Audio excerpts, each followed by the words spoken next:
Halo anak-anak, bagaimana kabarnya? Sudah siap untuk belajar? Mari kita bersemangat. Kali ini kita akan belajar pelajaran bahasa Indonesia dan akan menyusun surat lamaran pekerjaan. Mari kita mulai. Tujuan pembelajaran ini supaya siswa mampu menyusun surat lamaran pekerjaan.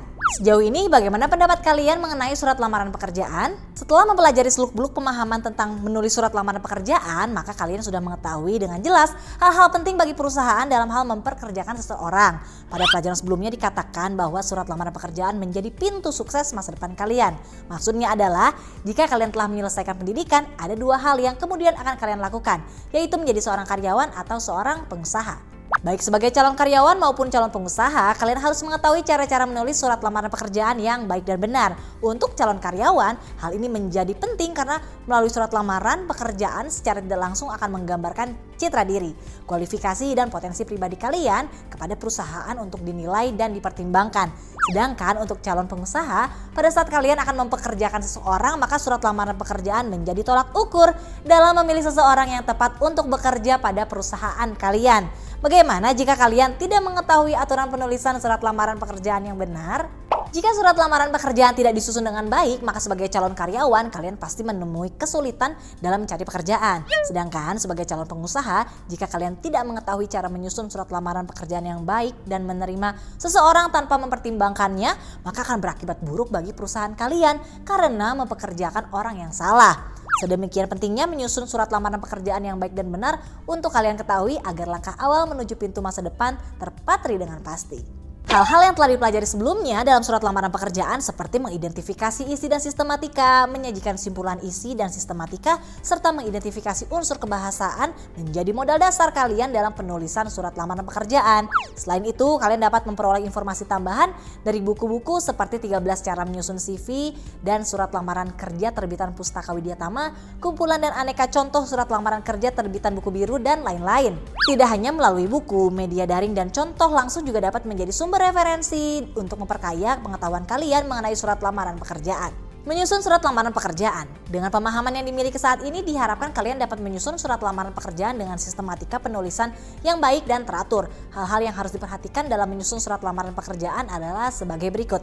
Yang pertama, promosikan potensi diri dengan bahasa formal yang impresif. Layaknya sebuah iklan sebagai ajang promosi kualitas produk, surat lamaran pekerjaan juga harus dibuat untuk menjelaskan potensi, kualifikasi, dan prestasi pelamar dengan bahasa resmi yang menarik.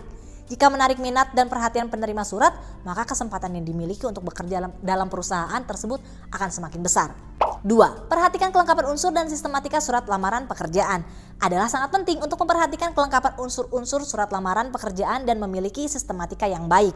Jika tidak lengkap atau tidak sesuai dengan aturan penulisannya, maka surat lamaran pekerjaan menjadi tidak sempurna. Unsur-unsur dan sistematika surat lamaran pekerjaan yang harus diperhatikan yaitu tempat dan tanggal penulisan surat, lampiran dan halaman surat, alamat surat yang terdiri dari alamat luar dan alamat dalam, salam pembuka, alinea pembuka yang terdiri dari informasi lowongan kerja, pengajuan lamaran pekerjaan, isi surat yang terdiri dari identitas diri, maksud dan tujuan, pernyataan lampiran, dan penutup surat atau apresiasi, juga tanda tangan dan nama jelas. Selain kelengkapan unsur-unsur surat lamaran pekerjaan, kelengkapan pernyataan lampiran juga harus diperhatikan dan disesuaikan dengan persyaratan yang dibuat oleh perusahaan penyedia pekerjaan.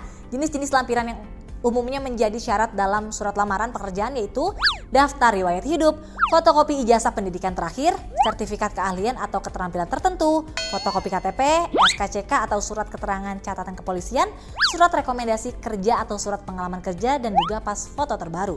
Jika lampiran yang disertakan oleh pelamar tidak sesuai dengan persyaratan yang diajukan, maka surat lamaran pekerjaan tersebut tidak akan diterima oleh perusahaan.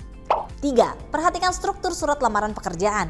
Surat lamaran pekerjaan haruslah terstruktur dengan tepat agar informasi yang dipaparkan dapat menjadi kesatuan yang utuh walaupun dengan fungsi yang berbeda. Struktur surat lamaran pekerjaan yang harus diperhatikan yaitu pernyataan umum atau tesis. Sebagai bagian pembukaan atau pengenalan informasi awal dalam surat lamaran pekerjaan, tesis harus dipaparkan dengan jelas, tidak berlebihan dan impresif sehingga menarik perhatian perusahaan. Yang dicantumkan dalam tesis adalah sumber informasi lowongan kerja, pengajuan lamaran pekerjaan, dan identitas singkat pelamar.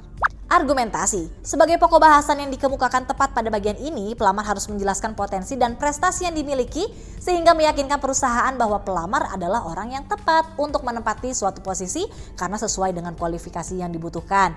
Yang dicantumkan dalam argumentasi adalah latar belakang pendidikan, keahlian atau keterampilan, prestasi, dan pernyataan lampiran. Hal terpenting yaitu tentu saja informasi yang diberikan pelamar harus berdasarkan fakta.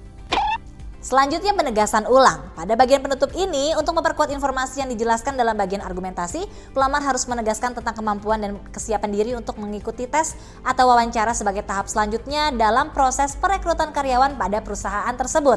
Yang dicantumkan dalam penegasan ulang adalah kesiapan diri, harapan, dan ungkapan terima kasih. Yang keempat, perhatikan informasi dalam argumentasi. Sebagai penjelasan atas potensi dan prestasi yang dimiliki oleh pelamar, sebaiknya hanya 3-5 hal yang dianggap terbaik dan sesuai dengan lowongan pekerjaan yang tersedia untuk dicantumkan dalam surat lamaran pekerjaan. Potensi atau prestasi lainnya dapat dijelaskan lebih lanjut dalam dokumen terpisah yaitu daftar riwayat hidup. Yang kelima, pastikan surat lamaran pekerjaan memiliki kesan antusias. Pelamar harus memberikan kesan antusias untuk mendapatkan pekerjaan yang ditawarkan. Perasaan antusias pelamar yang dicerminkan dalam surat lamaran pekerjaan dapat memberikan kesan positif bagi perusahaan.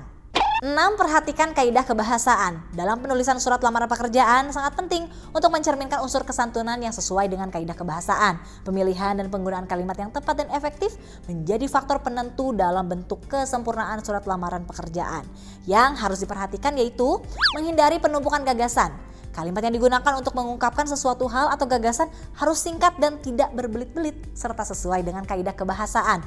Contohnya, atas perhatian Bapak, Ibu semuanya saya mengucapkan terima kasih banyak. Itu salah ya. Yang benar adalah atas perhatian Bapak atau Ibu saya mengucapkan terima kasih. Lalu menghindari kerancuan bentuk aktif pasif. Bentuk kalimat yang digunakan hendaknya tidak memiliki dua makna dalam penggunaan verba, aktif dan pasif. Contohnya, saya terbiasa berbahasa Inggris, baik lisan maupun tulisan. Itu contoh yang salah. Yang benar adalah saya dapat berbahasa Inggris, baik lisan maupun tulisan. Selanjutnya, menghindari kerancuan bentuk kalimat majemuk setara dan majemuk bertingkat. Kalimat majemuk setara atau bertingkat sebaiknya tidak digunakan dalam surat lamaran pekerjaan. Penggunaan konjungsi dalam kalimat majemuk setara atau bertingkat dapat menyebabkan kerancuan gagasan. Contoh, saya tidak hanya dapat menggunakan program komputer tetapi juga menguasai Word, Excel, dan PowerPoint. Itu contoh yang salah. Yang benar adalah saya dapat menggunakan program komputer Microsoft Office seperti Word, Excel, dan PowerPoint.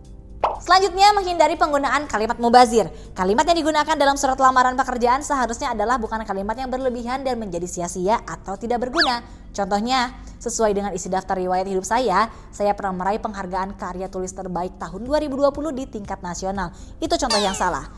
Contoh yang benar adalah saya pernah meraih penghargaan karya tulis terbaik tahun 2020 di tingkat nasional.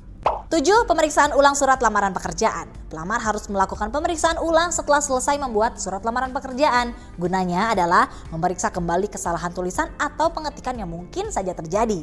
Jika pelamar tidak melakukannya dan ternyata terdapat banyak kesalahan dalam surat lamaran pekerjaan yang dikirim, maka hal tersebut akan mengurangi penilaian perusahaan terhadap diri pelamar. Anak-anak, kita sudah selesai mempelajari tentang menyusun surat lamaran pekerjaan. Sekarang ayo tetap bersemangat mengerjakan latihan yang terdapat dalam buku kegiatanmu dan sampai jumpa lagi di pelajaran lainnya. Dadah!